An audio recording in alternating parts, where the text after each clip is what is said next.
What's up, everybody? I'm Mr. Obvious, and welcome to the podcast. This week's guest is Josh from Accountability for All. You guys all know him, you love him. It's going to be a great show. We have some great discussions about First Amendment, Second Amendment, all kinds of other topics. So make sure you guys stick around all the way to the end. As always, make sure you like, comment, and subscribe. And this is Mr. Obvious. I love you, and we'll see you next time. Yeah, I mean, I started off my activism, I think, a little bit differently than others had. I've always been really open about my story. I was addicted to drugs. I was homeless. I was living on the street. I was able to sober up after a little bit of time in jail. When I came out, I was clean, and I was standing in front of a church. And my friend DPN always, he really liked this story. I was celebrating the year anniversary of when my friend had passed. Okay. As I'm standing there minding my own business, this cop goes down a one way, the wrong way, and Like in a almost. car? Yeah, what's that? In a car? Yeah, in his patrol vehicle. Okay. So I was incensed by it. You know what I mean? Like, I yelled out to him, I'm like, slow down. So he flips a U-turn. He pulls up behind there's this old lady, throws his lights on, and she was so afraid and startled that she didn't even look. She just went right across the street. She almost gets T-boned. Then he gets out of the car and he says, well, now I'm going to get ID. And it was that moment I had enough. I think every activist has their origin story when you don't care about what the possible consequences of the actions you're about to Exactly. do. I won't be tread on today, regardless of what else happens. I will not have my rights violated today. So I filmed the video. I sent it off to a couple folks. I uploaded it. The next day it had went viral, and I have not worked one other job since that date, just over 4 years ago. Absolutely. It's a great idea. I mean, there's almost a channel now for everything, right? But no one is having the activists on. I guess, regardless of size, having them on regularly to talk about their experiences, what their interest is. Talking about your backstory. Love the ink, by the way, man. Is that new? Yeah, so kind of backstory on that. I wasn't planning on getting the sleeve until after I retired. But one thing worked out at work, and they kind of effed with me. So this is kind of the result. I was planning this for years, but kind of happened a little bit sooner. Love it. Yeah, you got a good place to bring folks together for something they really can't see anyplace else. So, and that's good. It gives you a little bit of a behind the scenes look at the humanism, what's behind the camera. Many folks see from behind my lens, but not a lot know what's behind the lens. And good on you for doing this. I think that's something everyone should be interested in. Yeah, let's try to make the world a better place, right? Absolutely. That's how the Constitution was intended. For ourselves and our posterity. It was designed to be perpetual good.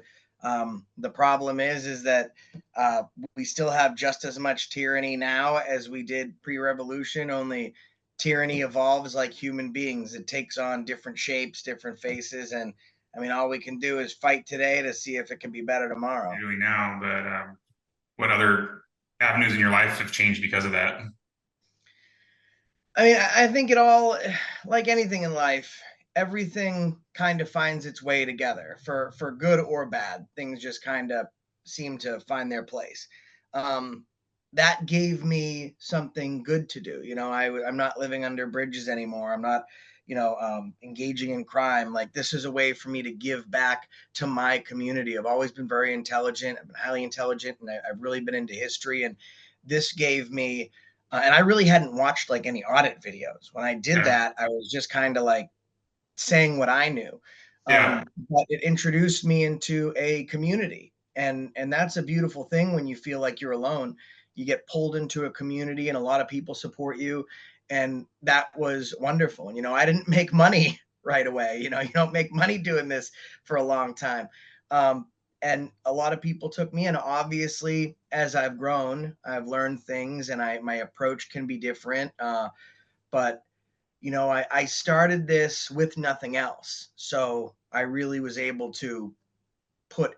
This means a little bit more to me, I think, than most people realize, because I was in a place in my life where no one listened to me.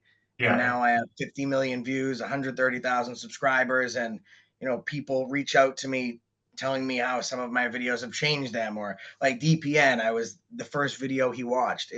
It's good to know that other people are out there. I think the problem is this community isn't growing fast enough, or when it does, back when I started, you could count the activism channels on one hand. There were like 4 or 5.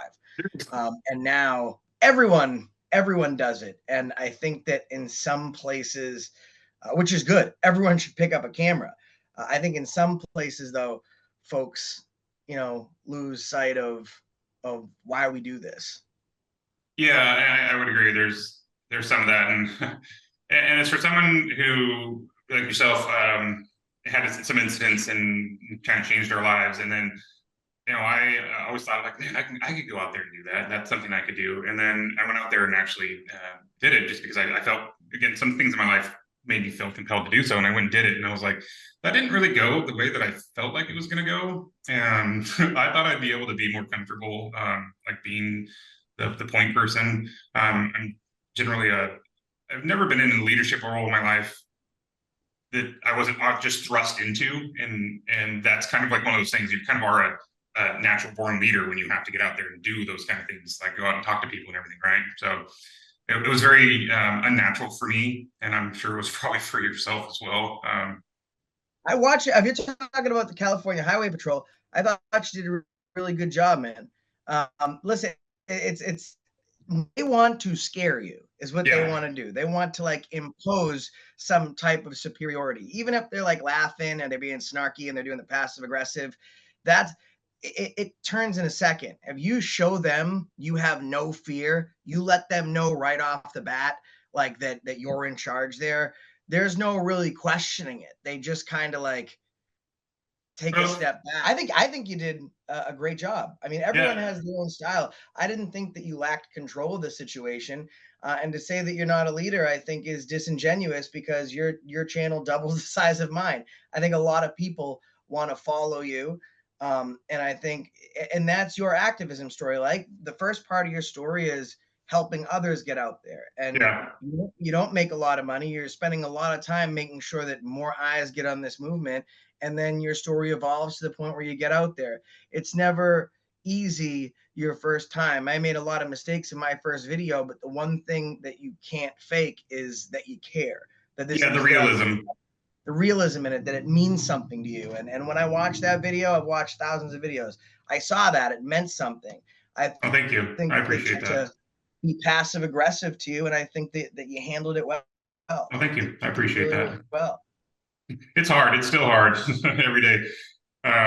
So, hey, well, it kind of leads into some other questions. I never go in order with these things because I like to just keep it as off the cuff and as natural as possible. But kind of leads into one question I like to ask is, what information or what advice do you have to give to up and coming people in this particular industry, or not at all? Well, first you got to come into it for the right reasons. Never come into it for a paycheck. The same reason you never go into a casino to win money, and you never buy a scratch ticket to get paid. You do it when you can afford to do so. Yep. I've seen a lot of people come in and they see that there's money to be made.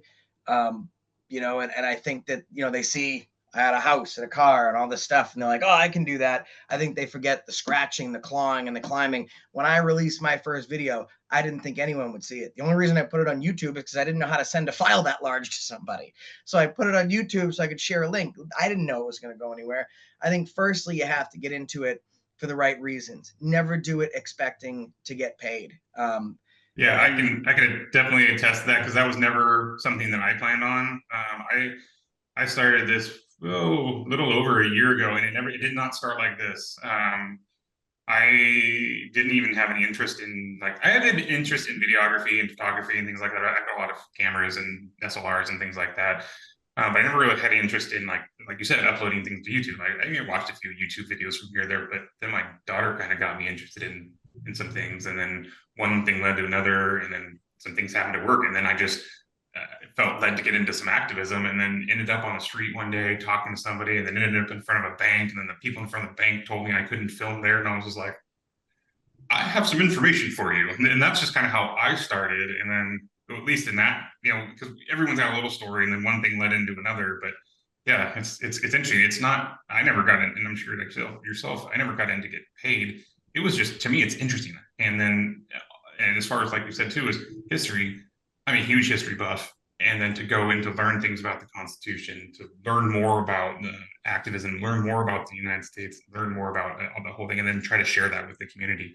That was my that was my ultimate goal. And then one thing turns to another, and I ended up really enjoy just chopping videos together and making funny things. So not funny and informative, of as much as possible, and make his And life people get away from situation. that. Like I understand that there needs to be evolution, throughout progress and viewership, right? Like Yeah, you can't post the same thing that you need to be able to post the same thing that you posted 4 or 5 years ago, but post it in a different way. And I've yeah, always tried to bring humor into it because we see a lot of bad things, and sometimes you just need to make folks laugh. And that's the other thing. Like going back to, if you knew coming into this, you have to really believe. You have to be able to want to make your audience laugh and yeah, not take yourself super seriously, because you're going to see a lot of bad things. I mean, I've yeah, seen some terrible, terrible things live on camera, some stuff that I've never been able to post because of YouTube guidelines. And it's hard work. You have to be dedicated. You have to be ready for your family to tell you that you're harassing people, yep.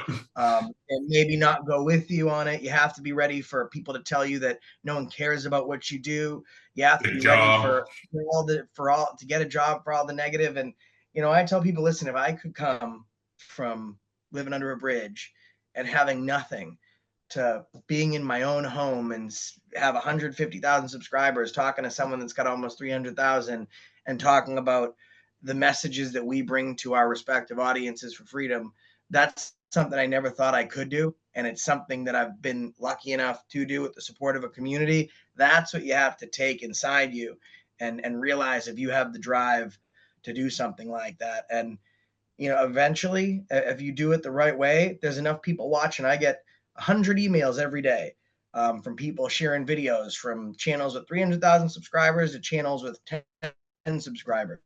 One of your videos will get to it, just like mine got to somebody. It takes one video, one short of Mr. O doing your video, and the next thing you know, you're there. You just Yeah, can't give up, blowing. and you gotta, like anything else, you gotta follow through on your dreams. Yeah, and that just to allude to you saying, yeah, that's when YouTube just started doing blowing up the whole shorts thing in like late December. And that's kind of just where I was like, it's teaching people new and up and comers. I taught some other people like this is kind of where the genre is going. That's where the new people are going, and not. I don't like it. I mean, I personally like watching large format videos on landscape. I think that's how it should be. But that's just like you said, it's the evolution. Things have to change, right? But I think it's great though, because I mean, listen, when you have a 20-minute, when you get on YouTube, like, and you start, before you start watching activism, if you just get on YouTube, you're going to say, oh my God, 30-minute video, that's a sitcom and it's not going to be as well produced, blah, blah, blah, blah, blah. I think shorts make people, first of all, they make people comfortable, Yep. in introducing them to the content. Second of all, shorts are very, very important because they always surpass, out of our audience area. When you Oh, start looking at, insanely huge, insanely. when you start looking at some of the places like, outside resources, where your shorts, search terms used to find your shorts, you see people watching like mariachi band celebrates quinceanera, and you'll be like, how the Yep. hell did my video get there? But if you can pull one person into this community that wasn't there before, then that's huge. And then they Yep. click on that video, they watch your short, and then they go to the person's original video. And even YouTube's changing that now. They're sending out emails saying starting February, you can't put anyone's link in a short description for Yeah. What's up with community that? timeline.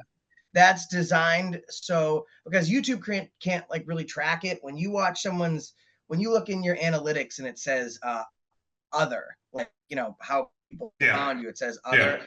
That's how YouTube, like, the ones they can't figure out. Like if you're doing a premiere and I go live on my channel, I say, oh, Mr. Rose going live, I want all my subscribers to go there, and all of a sudden you have 500 people in your premiere. YouTube pushes it. They're not sure why you have so many people there if you don't normally have that many, but they Mm, push it because there's something that's interesting. And they understand that shorts reach is 20 times the reach of a static video. So it's not allowing YouTube to control the analytics and growths of other videos. So they're putting a kibosh on that. So now we're left with like doing, but it doesn't help when you're trying to share someone's channel and share their cause when you can't put a link in it. So now in a short you have to write, go to such and such a channel. But people like to click things. You know what Do I you think mean? they're going People. to allow pins as well, or just a description? I don't. It's said in the short, so I think that they would still allow pins. I would hope, but you know what? And that's even better though, because when people go to a short, they They very want the rarely pin. click the three dots at the top to look at the video description. They'll go through the comments, so it might be better off with that anyways. But there's always someone trying to restrict our access to people. And the other thing, folks, you guys don't know, this guy is working hard. And I'll tell you one thing, I have millions and millions of views. You don't get paid on shorts, guys. You don't. The great thing is you'll get thousands of subscribers, so there's more people to hear your message and send to other channels, which is great. Any way to get people in the door, that's fine. But he's doing this work out of the kindness of his own heart and love for this community. Because I'll tell you, I Yeah, think the it's most I've ever got paid on short is $100, yeah. and that had millions of views. Yeah, people are like, yeah, you gotta be making millions and millions. I'm like, dude, it's 10 cents for every 1,000 views if you're lucky. It's very So yeah, it's shitty when very people say, you're doing it for the paycheck. It's like, yeah, I wish, I really wish, I really do. So between you and I also about 14, 15 years ago, I had maybe $5 to my name, a car payment, nowhere to live, and a 2-year-old. So, I mean, I did better in life, changed a few things, stopped drinking, stopped doing some drugs, never ended up going to prison, but I definitely was going down that path. And so I do commend you for that. It does take a lot of effort to change your life, and it's amazing. You too, brother. I mean, it's hard, man, and that's why I've always told people about that story right from the beginning, because, like, I think it's important that folks know everything about their activist. Firstly, because they're gonna follow you into the fires of hell. They should know who you are, where you came from, which Yeah. is why I think this is so important. Because if you just click on Mr. O Accountability's video today, you might not have been watching him for 2 years. You might not be binge watching all of his other stuff. You might just be watching forward. I think it makes sense when you know who the person is, because it allows you to feel the video with them. Okay. People didn't Yeah. understand Perfect. Yeah. why I was so hard on cops when it came to the homeless, when they didn't realize that I was filming from the same place that I slept 4 years ago. Yeah. It's and now you sitting in a new house, when before you'd be like, where am I going to live? What am I going to do? And it's hard work, brother. And I'm proud of you, man. It's people don't understand that we put on a show for folks, but I think they forget that there's people and there's personalities and there's stories aside from the YouTube channel. Exactly. Exactly. Yeah. No. 100%. So great. Thank you. Um, who was your biggest influencer? I'm gonna go with two-part question here. Who was your biggest influencer when you got started, and maybe now? Who gives you inspiration now, and who gave you inspiration to begin? Joshua Martinez is the best there ever is and the best there ever was. He's like the Rain Man to activism. Most people don't know who he is. Do you know who he is? I have not heard of him before. So Joshua Martinez and Gavin Syme, of course. I got the phrase. That's the reason Gavin I Syme, copied it yeah. from Gavin. But Joshua Martinez was out there doing some real hard work. He's been on everything. He's been on ETV. He's been everywhere, and A&E, and he made a post on YouTube and excuse me, on Facebook, and it was a cops carrying out a coffin, and it had like a blue line on it, and he said, "This is what it looks like when cops take out the trash." And oh yeah, they arrested him. They held him on a guns charge. They put him on 2 different ankle bracelets.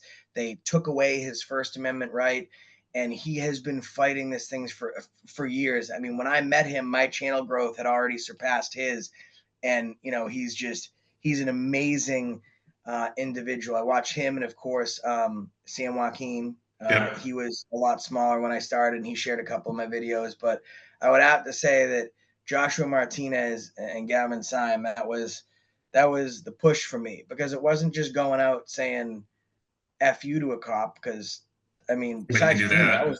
I was really the only person that was out there saying "f you" that much to cops. But it was the story behind. It was seeing in person how much they cared about what they did. There was no other driving factor: popularity, money, social career advancement.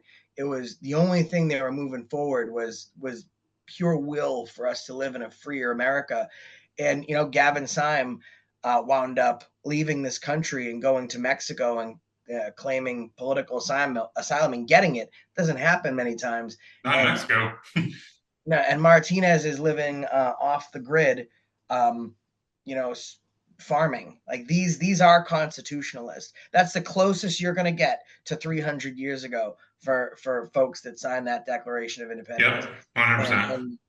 And it's those folks, I think, are the driving force.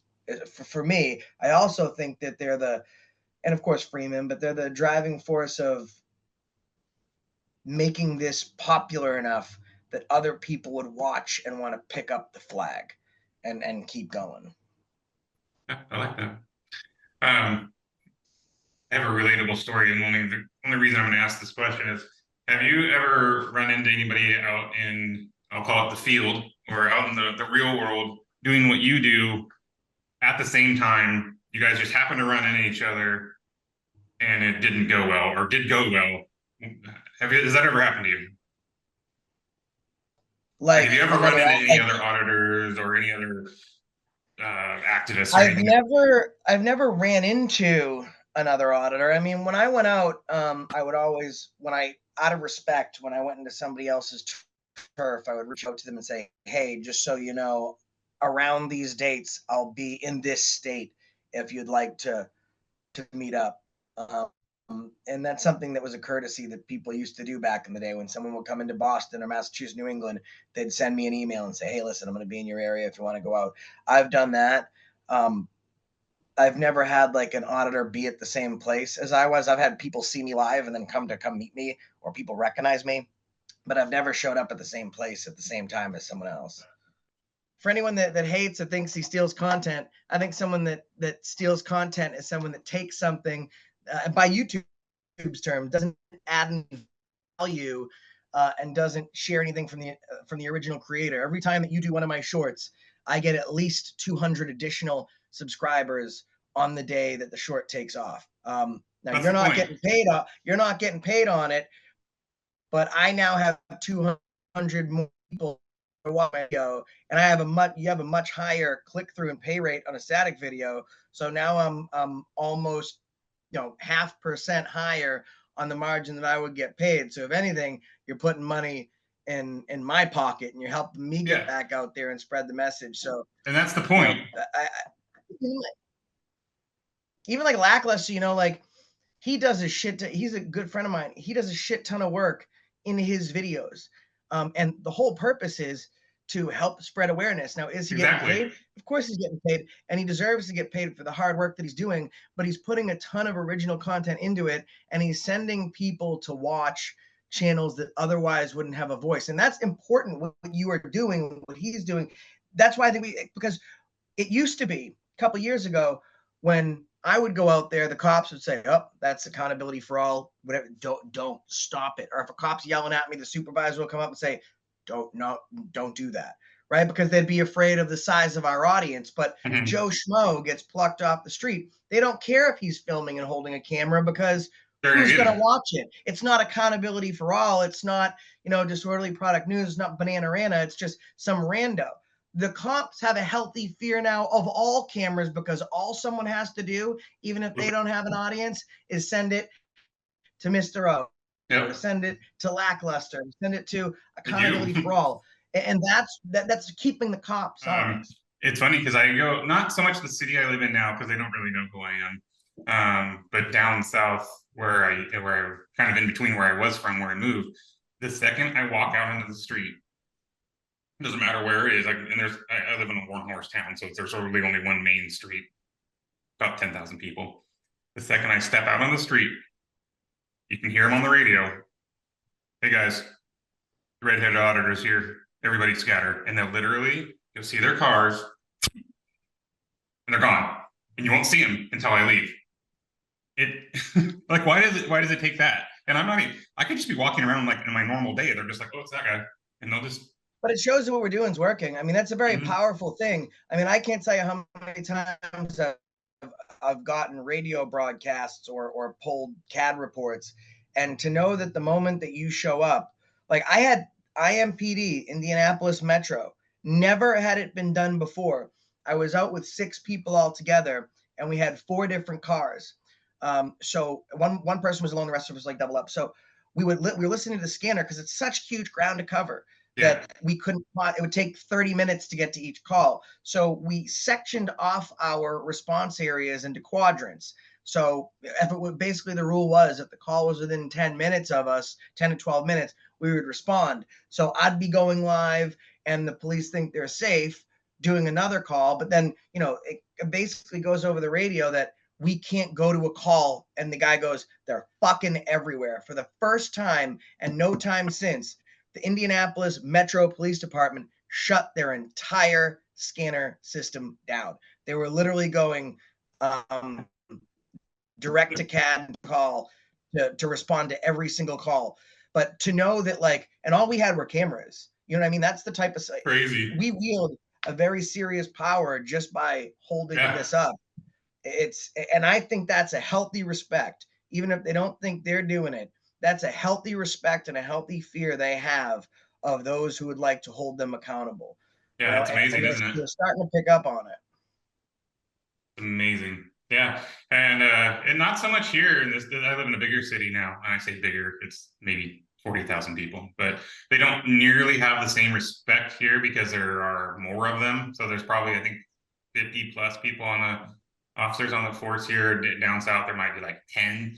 So they don't know everybody and they're definitely not nearly as respectful, but I think time will come. But interesting. I always hear people like, bag on cops and everything. I'll just give you local perspective here. It's interesting, and I don't know if it's different because of how California operates in their excuse my term liberalism. But the police out here aren't near, at least in my area, not necessarily in LA or San Francisco, but here they're generally really nice. I don't find them to be overly offensive, and I'm just saying that for the most part. And that's very odd. I find that very odd because I go to other places, it's not like that. And I think it's just because it's a small town mentality. But yeah, to shut down Indianapolis, that's insane. Yeah, I couldn't believe it. We kept going up, and we knew the person that actually ran the scanners for IMPD, like the Broadcastify. So we were able to literally in real time call them and say, "Why isn't the scanner working?" And she's like, "No, I'm still operating it. They've shut it down." And we looked it up. They had never before or never since done that. Most people think you go to like the small towns and that's where you're going to get the problems. I more so find that the small towns are nicer. That you sometimes in the South you'll get small towns being resistant to people they feel are coming in to Mhm. cause trouble. But I Yeah. think what a lot of these cops are starting to realize is that I don't want to say politically, but in there we share quite a lot in common as far as our belief systems go, which a lot of people don't realize. You know what I mean? Hmm. Like we're staunch 2A Yep. advocates. We can't be constitutionalists because that doesn't even it's not even a thing anymore for people.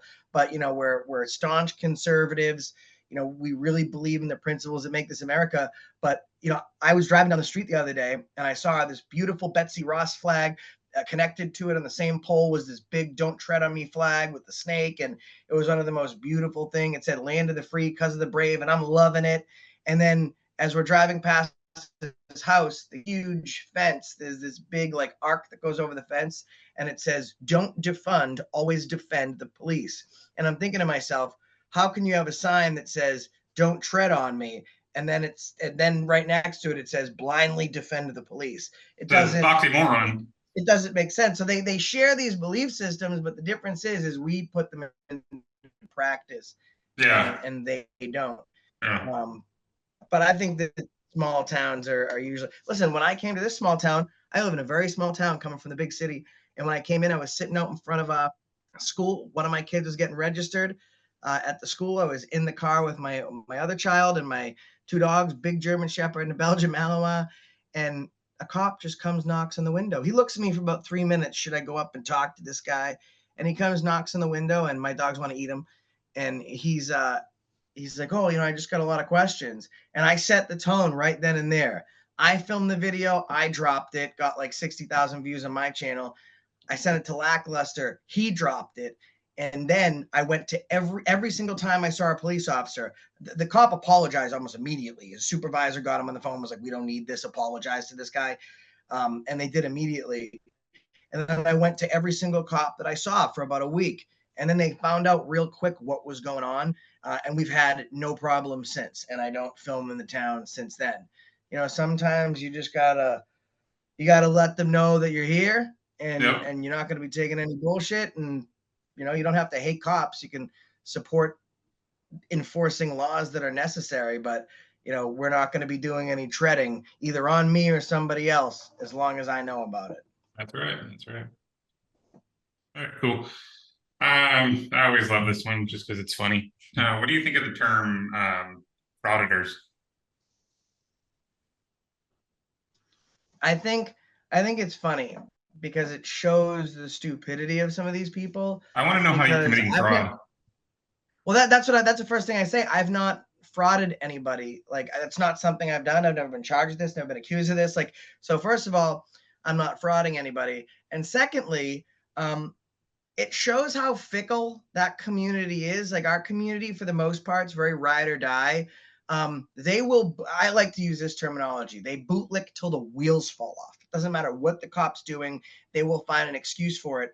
And they hate us so much. Like, we found a guy at a library with his pants down. Very clear. We caught it on video. The police showed up, and on scene, they were like, ooh, yeah, you caught that guy. That was bad, right?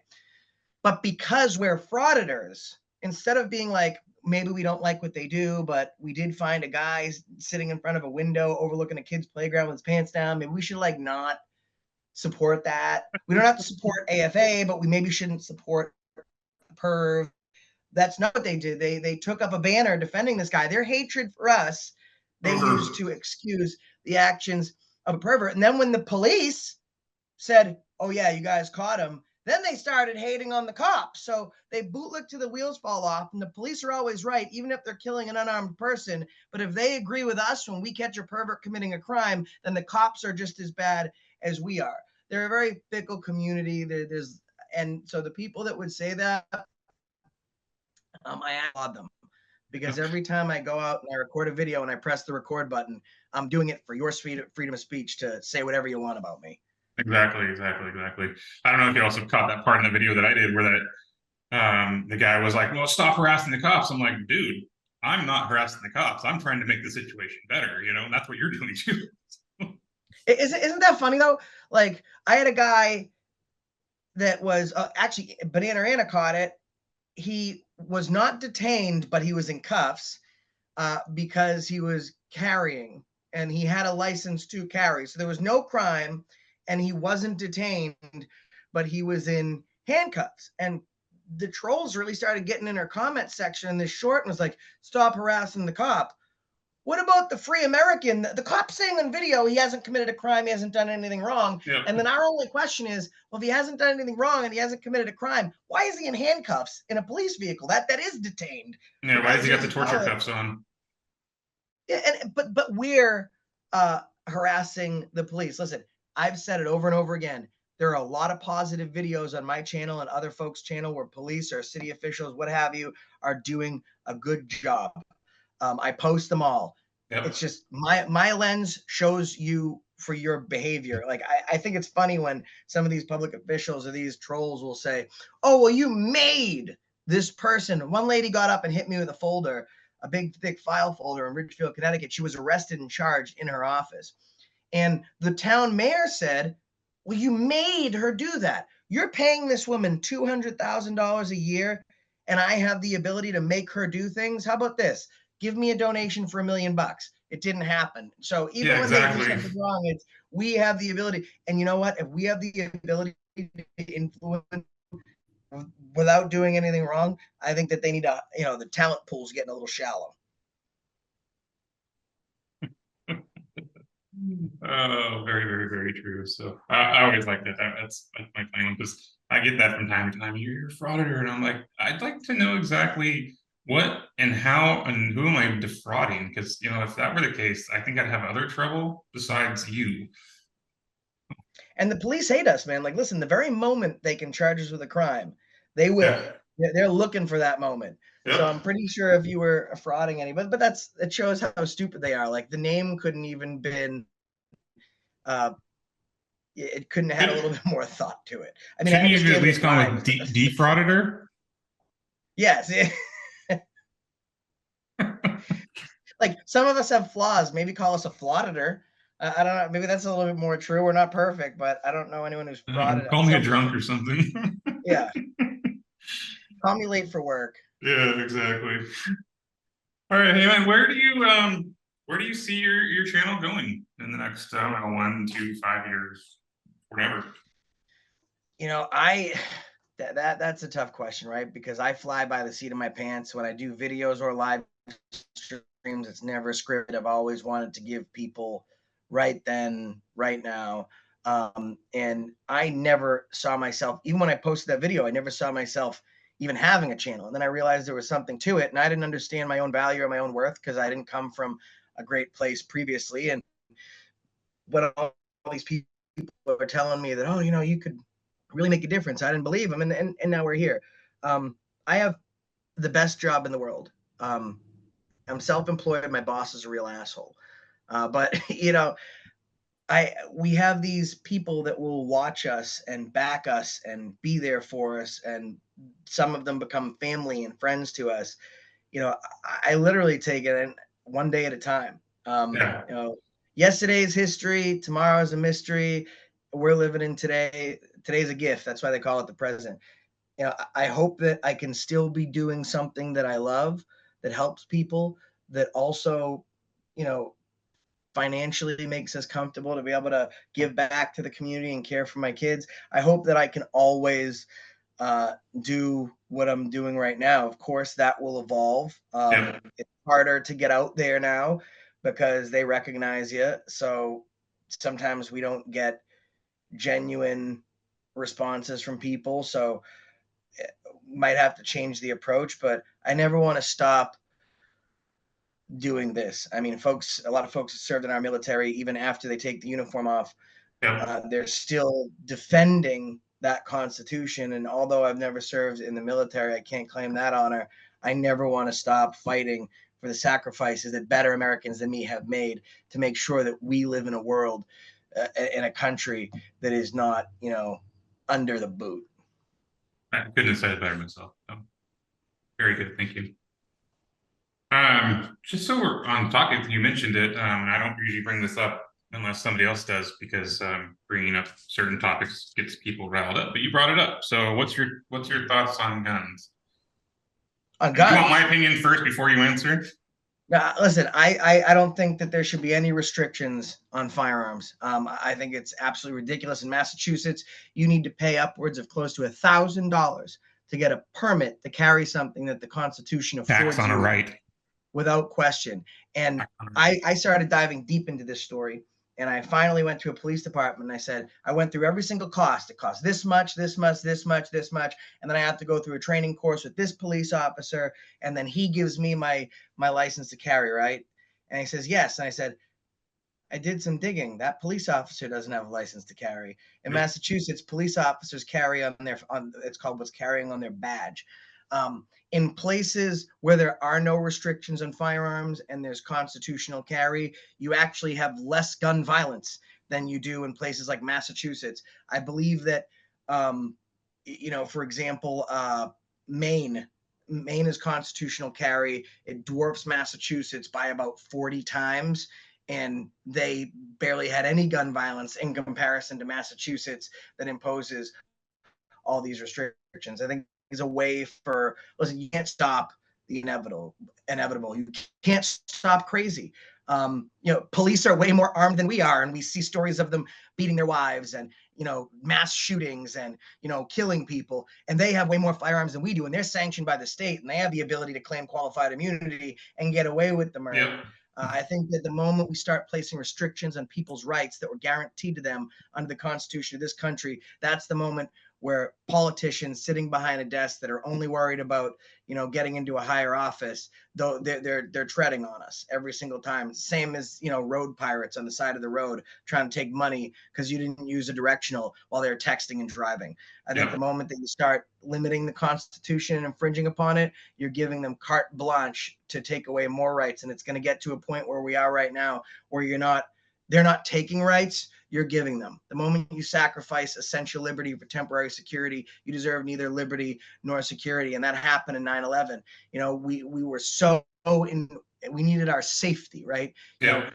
Do whatever you need to make us safe. Like, I will give up my rights. You know what? I can't get arrested today. I have a minivan payment. I have to bring Skylar and Braden to soccer practice. I have a PTA meeting. I can't miss that. The difference between now and 300 years ago is live free or die meant something. They call it live free or die then. It used to be join or die, because 3% of the population rose up and said, it's not worth living if I'm going to be, I'd rather die in my Persecuted. live on my knees. And the difference between then and now is live free or die meant something.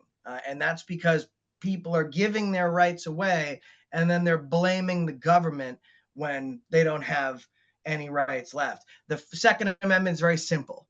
The Second Amendment was installed to ensure that we had a right and the ability to defend our First Amendment. And that Can't have the first without the second. Exactly.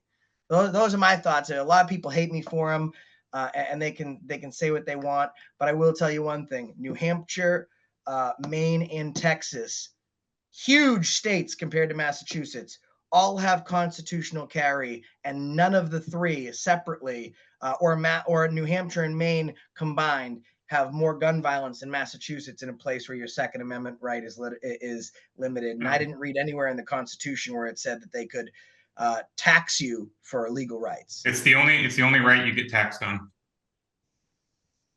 I believe so, anyways, from my research. So I think the common people out there and us have a lot more common ground, like you said, than diversity. So listen, if they want to vote on it, vote on it. Go to the ballot boxes, even though votes really don't count because of how many people are voting and how skewed the political landscape is. Go out and cast a ballot if you want to change something. And people are like, oh, voting doesn't matter. You can't say that filming does it. The filming does matter, but voting doesn't matter. Or vice versa. Your right to be free from illegal search and seizure does matter, but your right to not have excessive bail doesn't matter. Like, we can't cherry pick the Constitution and decide what might be applicable in each specific situation. As far as I'm concerned, these are afforded rights people fought and died for, and I think that we should be able to use every single one of them without question. I agree. So, well, any final thoughts? Listen, I would urge people that, listen, we're a cult of personality. A lot of people love me. A lot of people hate me. There's really no people that are indifferent when it comes to me. It's usually one or the other. But when you watch an activist, or if you're new to this community, you've never heard about First Amendment auditing, and this video is reaching you right now, or some other video is reaching you right now, if you think police could do better and you might not like the person that you're watching, there's plenty. Literally, type in First Amendment audit. Find one that you can relate to, because you really need to, right? It's like watching the news. Lamestream media now used to be able to trust the coverage that you could count on.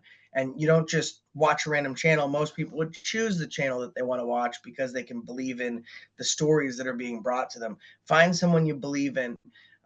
Support them, and ask questions. We all will be happy to answer your questions. I try and read every email that I get, and don't ever be afraid to pick up a camera. And it sounds like I'm overdoing it, but I'm not. I'm using this term with all sincerity. Your camera could save somebody's life.